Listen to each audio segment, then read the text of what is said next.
Janaína Santos, professor mestre Pedro Cruz, professora mestra Noádia Rodrigues e o professor doutor Rodrigo Viana para compor a mesa de debates.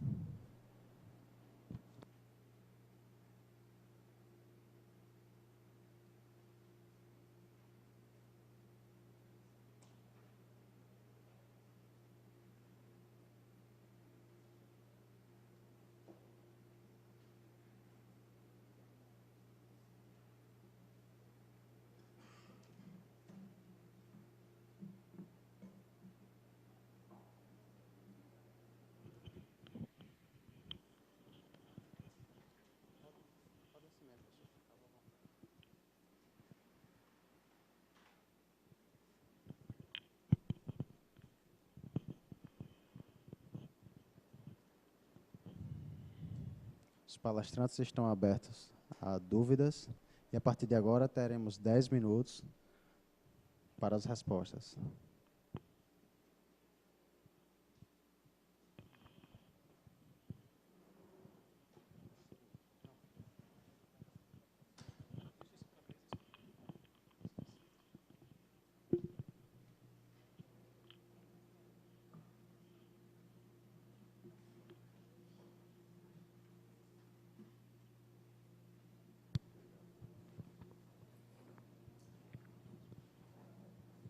Boa tarde a todas e a todos.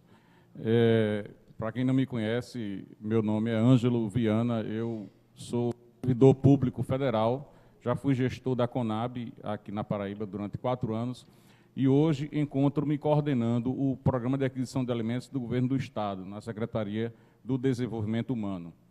E quero fazer um comentário sobre as palestras que foram colocadas hoje, tanto na parte da manhã pelo professor Welson, como pelo professor Rodrigo, no que se refere aos números, né, demonstrados sobre a questão da insegurança alimentar leve, moderada e grave. Eu sou um contestador desses números desde a primeira, desde que o Conselho Estadual divulgou na imprensa que na Paraíba 600 mil pessoas passavam fome, mas não, se baseando nessa pesquisa exatamente do ano de 2004. Quer dizer, já recentemente essa divulgação foi feita. E a prova de que esses números não refletem mais a realidade é que houve também, na fala dele, do professor Elcio, na parte da manhã, Rodrigo, que esse número já tinha sido reduzido, né, expressivamente, com base numa pesquisa feita em 2009, o que eu já considero também defasada, né, porque 2009 para 2014... de lá para cá, muita coisa foi construída, né? Eu acredito que os números, hoje, evidentemente, são melhores, né? No sentido de reduzir ainda mais essa questão da insegurança alimentar.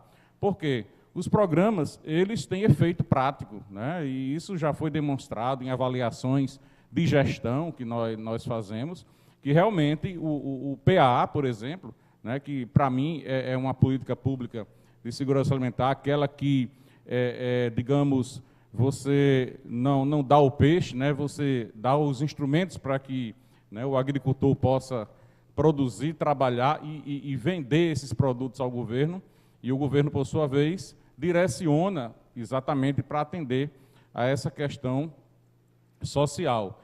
E esses programas existem desde o ano 2003, né, quando o presidente Lula tomou posse na presidência da República, e até hoje eles perduram não mais como um programa de um governo, e sim como uma política pública, né, do país, né, uma política pública permanente, né, que não irá sofrer qualquer tipo de solução de continuidade a partir da PEC da alimentação, né, seja qual for o futuro governante do nosso país. Mas o que eu quero focar é o seguinte, é que muita coisa já foi feita, muita coisa está sendo feita. Nós temos o Programa de Aquisição de Alimentos, nós temos o Bolsa Família.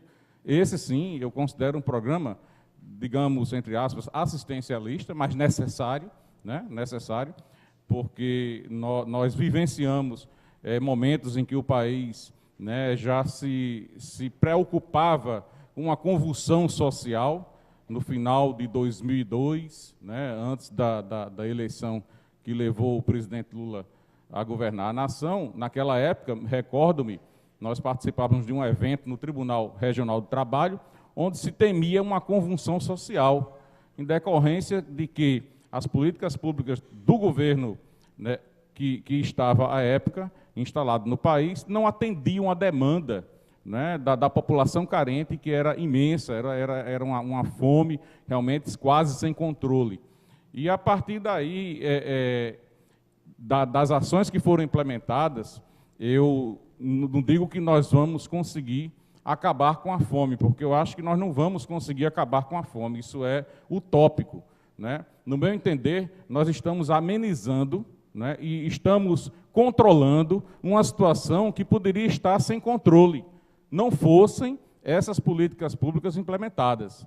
Porque, na verdade, nós sabemos que o que vai acabar, né, definitivamente com a fome no Brasil é exatamente ter emprego, né, para oferecer renda a toda a população, a 100% da população brasileira, para que ela possa trabalhar e, com o seu ganho, né, o fruto do seu trabalho, adquirir os seus alimentos, né, e não só o alimento, mas também as outras necessidades pessoais, né, que nós, seres humanos, encarecemos, né, de obtê-las. Então, eu vejo que o caminho é o desenvolvimento econômico, né, e social, com geração de emprego e renda e tudo mais. Agora, enquanto nação brasileira, nós não conseguirmos alcançar esse patamar, né, nós temos que continuar implementando essas políticas e ampliando-as ainda mais. A exemplo do PAA, que nós coordenamos a nível do governo do Estado, que nós estamos ampliando essa política pública de 14 para 131 municípios, né, já na execução do PA dentro do novo modelo chamado Termo de Adesão, em parceria com o MDS.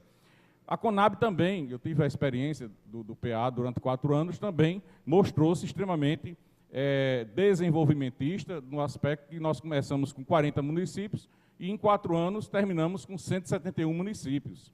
Né? O PA estadual está saindo de 14, vai para 131. Qual a diferença? A Conab trabalha com associação e cooperativa. Nós trabalhamos com o agricultor individual, aquele que não quer, por uma questão pessoal, se associar ou se cooperar.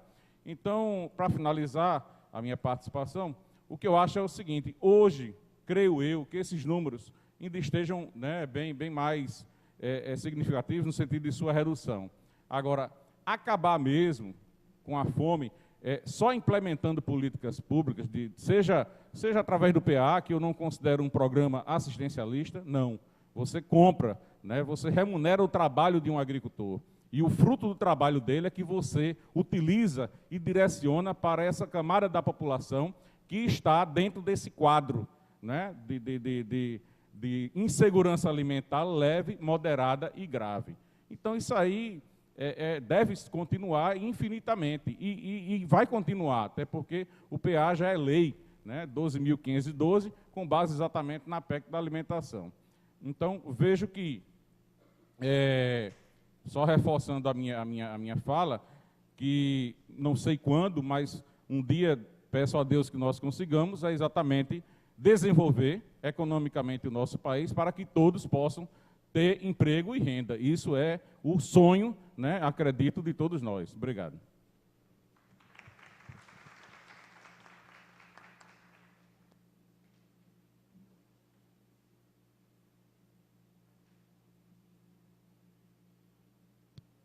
Por motivo do tempo, apenas uma última participação. Pedro, de manhã eu estava na mesa e fizeram uma pergunta para nós que estávamos na mesa e eu gostaria de replicar para você. Quem sabe você pode ajudar nós a buscar uma resposta um pouco mais adequada. Foi feita até pela colega que está aqui do lado, que é a questão da participação, né? Então, se propõe a desenvolver um plano estadual de segurança alimentar, ouvindo a população, o que ela acha que precisaria incluir nesse plano.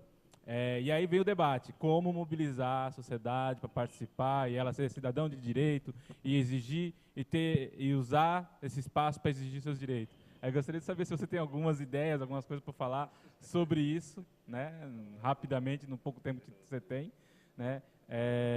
Janaína, eu, primeiro concordando com a sua fala, assim, quando você coloca da questão do assistencialismo da cesta básica, né? Eu trabalhei com uma política muito parecida com essa no passado, que era a segurança alimentar e nutricional para a população acampada sem terra, ou seja, não o cara que não tem direito à terra ainda, estava na luta para conseguir a terra. Minha opinião é igual à sua. Se o Estado não é capaz de resolver a situação daquelas famílias, temos que buscar outros mecanismos para que elas possam se alimentar. Então, a cesta básica, nesse caso, é extremamente necessária. Além do Bolsa Família e outros direitos que ela possa acessar naquele momento, enquanto ela não tiver direito a usar o PAA, ou usar créditos, usar outros recursos, porque ela não tem condição de tirar uma DAP, porque ela não tem direito à sua posse de terra, então ela tem que ter direito a uma outra forma, um outro mecanismo de acessar o alimento. Eu procurei o meu ministério para saber o que estava acontecendo. Eles me falaram que não é responsabilidade do MDS responder o cadastro. Quem apresenta o cadastro pronto para o MDS é a Palmares. Aí, eu não estou querendo jogar na colo da Palmares. Eu quero trazer o debate que eu fiz de manhã. Porque esse caso, que é um caso onde as pessoas estão em situação de segurança alimentar, onde você apontou que talvez houve mortes nessa realidade, é o tipo de caso que a gente precisa denunciar. É um caso de insegurança alimentar grave, onde as pessoas estão morrendo, porque não têm acesso a alimentos e precisam resolver imediato. E a gente ainda não tem um mecanismo adequado de garantir esse direito, o direito humano à alimentação adequada. Mas, em vez de eu aqui no Executivo ficar jogando, se é no meu ministério, ou se é naquele outro ministério, se é naquele outro órgão executivo, a gente precisa buscar formas de, hoje, onde a gente pode denunciar. Uma possibilidade é o Ministério Público. Não sei como que é a parceria do movimento quilombola com o Ministério Público local. Mas se não houver possibilidade com o Ministério Público, é o Conselho Nacional. Chegar no Conselho Nacional não é papel do Conselho Nacional resolver essa questão de exigibilidade, mas ele pode encaminhar para os órgãos responsáveis e aí vira uma pressão. Ou seja, situações como essa, que é assim, o cidadão recebeu uma cesta básica, precisava de uma cesta básica para se alimentar, não tem outro mecanismo de se alimentar, tem que fazer a denúncia. Temos que achar um jeito de fazer a denúncia. Se não é pelo SISVAN, se não é pelo sistema da saúde, se não é possível pelo Ministério Público porque não dialoga, então vamos buscar quem pode. Hoje, acho que um bom instrumento, que não está vinculado direto a nenhuma desses executivos, é o CONSEA. É uma boa saída.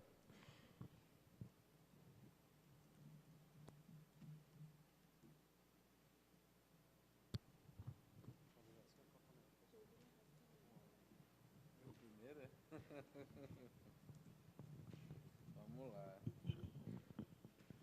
Bom, pessoal, todo mundo pediu para eu falar primeiro, viu? Porque ficar por último, mas tudo bem.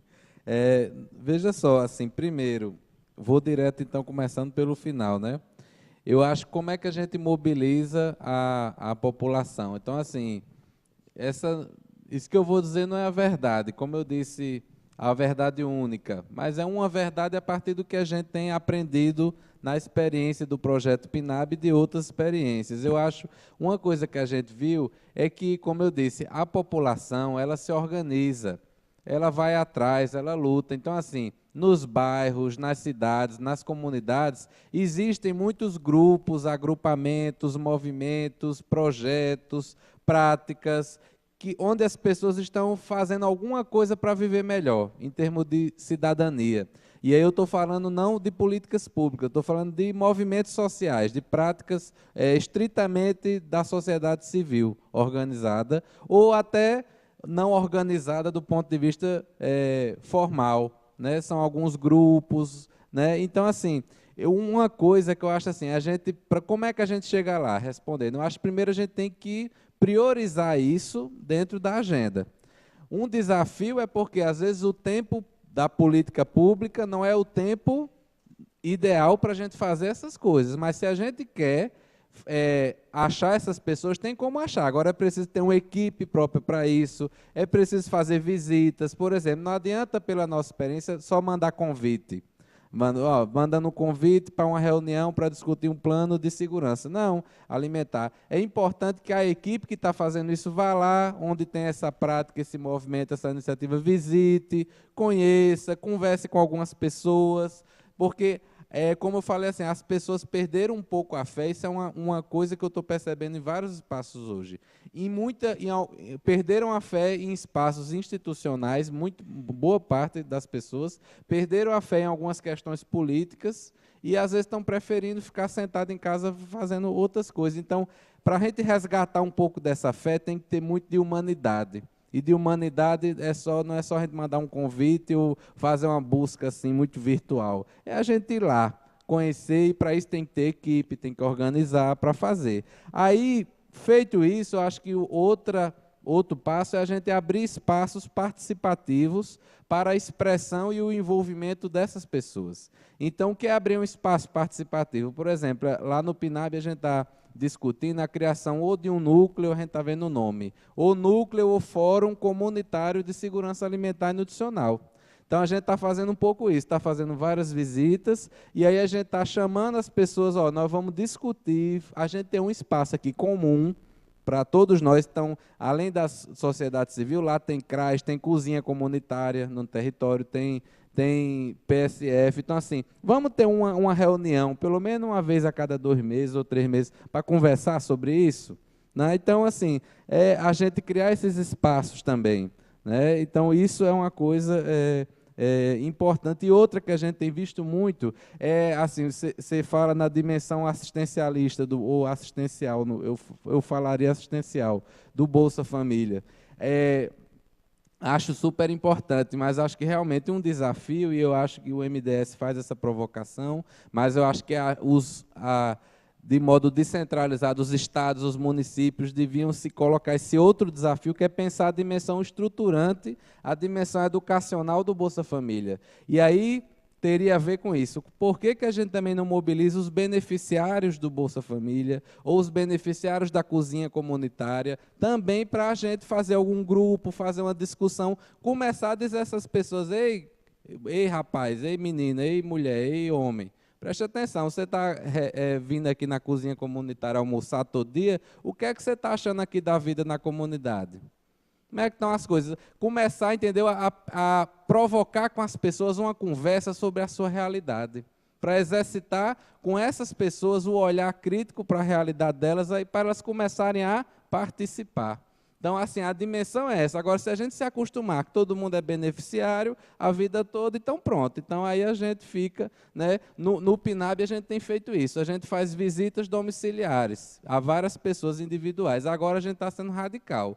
A gente faz a visita por 6 meses. Agora, a família que é visitada tem que dar uma contrapartida. Ela tem que participar de algum grupo do PNAB, na comunidade. Não vai ficar só recebendo visita a vida toda, não. Então, a gente vai lá. Agora, você também tem que vir aqui para alguma atividade, né? Então, eu acho que essa coisa, sem ser uma coisa autoritária, claro, mas assim, esse feedback, essa relação que a gente tem que estabelecer, a gente tem que dar limites também. Tem que dizer, não, a alimentação é um direito e está aqui, mas também é um direito seu e também um dever você participar da sua comunidade, saber a história, saber de onde veio e para onde vai. Então, por aí é que eu acho que começa. E, fechando minha fala, eu acho que as políticas públicas são fundamentais, e muitos de nós estamos aqui debruçados sobre isso. Mas é preciso, e a educação popular diz isso, insistir também na força dos movimentos sociais. Então, assim, não é só com políticas públicas, por mais que eu reconheça, valorize, mas não é só com a ação governamental que nós vamos chegar onde a gente quer, não. A gente também tem que ter a capacidade da gente olhar que, se for só cada um se virando por si mesmo, a gente está ferrado, para não falar outra coisa. Então, assim, a autonomia é muito boa. Agora, a autonomia de eu sozinho não dá. A minha autonomia tem que ser junto com a autonomia do outro e da outra. Então, a gente tem que fortalecer a capacidade da sociedade de se organizar em movimentos, em práticas populares. A presidenta Dilma teve muita coragem de passar uma proposta de uma política nacional de participação social que os nossos ilustríssimos senadores e deputados no Congresso Nacional querem vetar. Por quê? Porque quando você dá poder para o povo, você tira de quem está dizendo que representa o povo, pegando desse poder. Então, a gente tem que, sabe, assim, pegar essas provocações que até o próprio governo federal está fazendo da participação social e insistir nelas, não desconsiderando as políticas públicas. Tem que manter e fortalecer o nosso Estado. democrático, mas a gente também tem que ter capacidade de organização da sociedade civil. É isso. Valeu.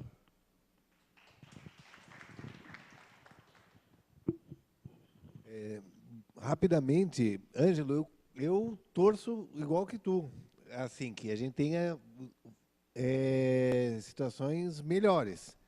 E aquele pacto que a gente tinha feito da época do Conselho de fazer a avaliação do município continua. É que a universidade é lenta, ela é lenta, mas a gente vai fazer. E aí a gente vai ter um retrato mais atual da situação, pelo menos de João Pessoa, né? Quem sabe agora no 2015. Então vai ser bem interessante para ver isso. Mas o que me chama a atenção, e né, eu vou aproveitar um pouco para reforçar, é que a sensação de segurança, né, e insegurança alimentar, que para mim, eu acho que a questão mais atrativa da história é que ela reflete, além de simplesmente o acesso do alimento, a inserção social e a possibilidade social da pessoa. Isso que eu acho que é uma graça desse instrumento, porque o alimento, né, é o direito básico, sabe, de sobrevivência, né? E quando a gente está tratando dele, né, a gente está falando um pouco da sobrevivência real das pessoas na sociedade pelas regras que estão colocadas, pelo sistema político, pelo sistema econômico que está colocado, né? Pelas exclusões que estão colocadas, né? E são muito difíceis de serem revertidas, né? Então, eu tenho uma impressão de que ainda vai demorar muito, sabe? Porque é uma situação de envolver a sociedade num mesmo nível, direitos iguais, né? O que a gente não tem hoje, né?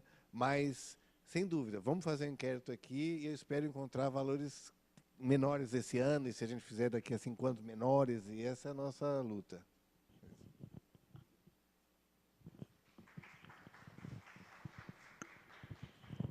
Eu vou ser breve, né? Porque acho que todo mundo está cansado, até eu.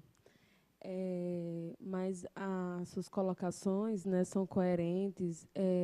Vou deixar bem claro aqui uma coisa: em nenhum momento, quando eu expus os números, era culpando X ou Y. Eu só achei que era um dado que deveria ser trago, porque se nós temos um déficit de alimentação dentro dessas comunidades, e aí 926 já não estava suprindo essa necessidade, imagine diminuir para 526, né?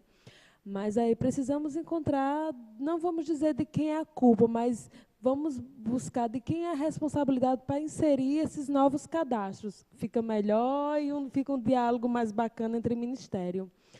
Né? Eu sei o que é isso, essa questão de ministério para ministério. A gente está com uma ação no Ministério Público Federal, com a questão dos territórios, e DENOX e INCRA, eles não conversam. E é impressionante como eles deveriam conversar, eles não conversam entre si, né?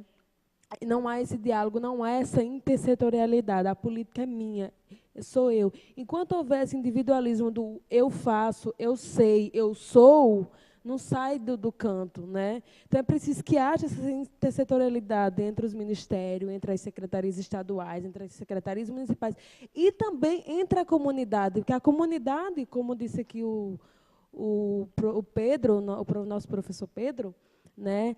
É preciso que a própria comunidade esteja unida para lutar por esses direitos, porque quando ela se separa, a força diminui.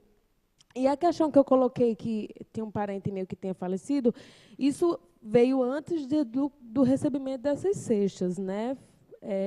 E aí, após o recebimento dessas cestas, mesmo assim, não consegue suprir. A gente sabe que não consegue suprir essa necessidade. É assistencialismo? Mas se não houver esse assistencialismo, a gente vai fazer o quê? Né? Então, desculpa que eu sou péssima para decorar nome. Não lembro se... Elcio, né? Então, assim, Elcio, podemos sim sentar, podemos sim ver a quem podemos recorrer, não culpar, não estamos aqui para culpar, estamos aqui para ver de quem é a obrigatoriedade de cada caso e vermos como esses casos podem ser solucionados. Estou aberta para conversar no que for possível, claro que a gente não sabe de tudo, né?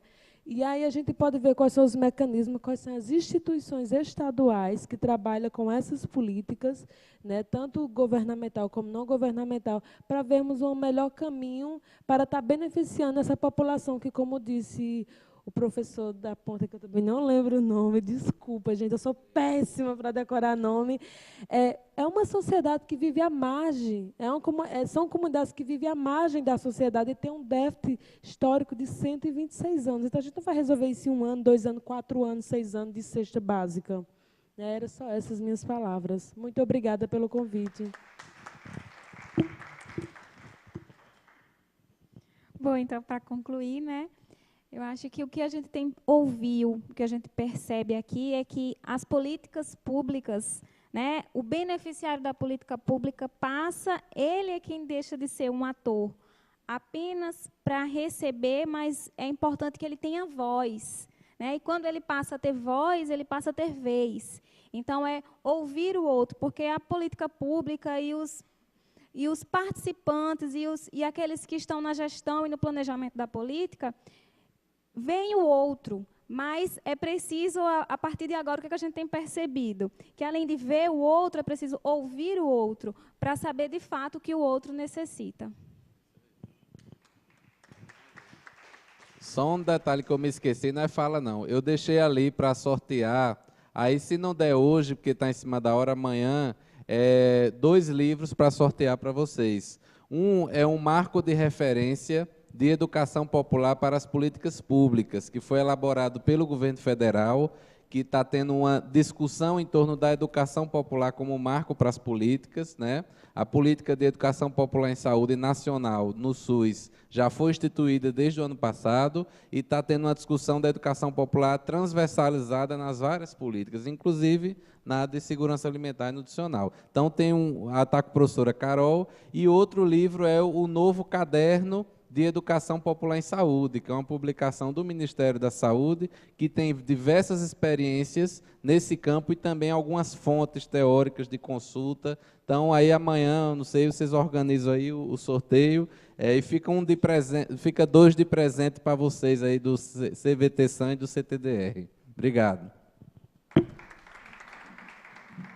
Terminamos agora as atividades do primeiro dia do simpósio.